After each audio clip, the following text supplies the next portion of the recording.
Good art. Eddie and his friend Oscar are at an art museum.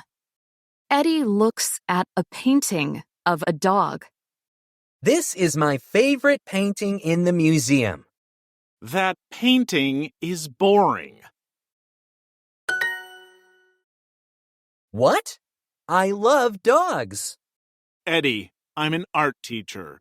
I know good art. This painting is not good art. Why? Good art is interesting.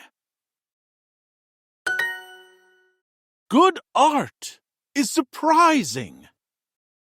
Oscar sees a sandwich on a chair. That is good art. A sandwich on a chair?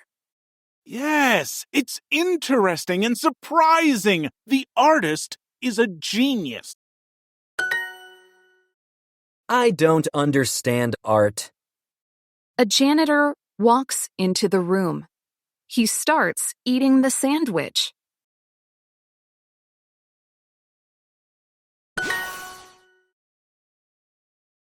Excuse me, you can't eat the art. This isn't art. This is my lunch. Art.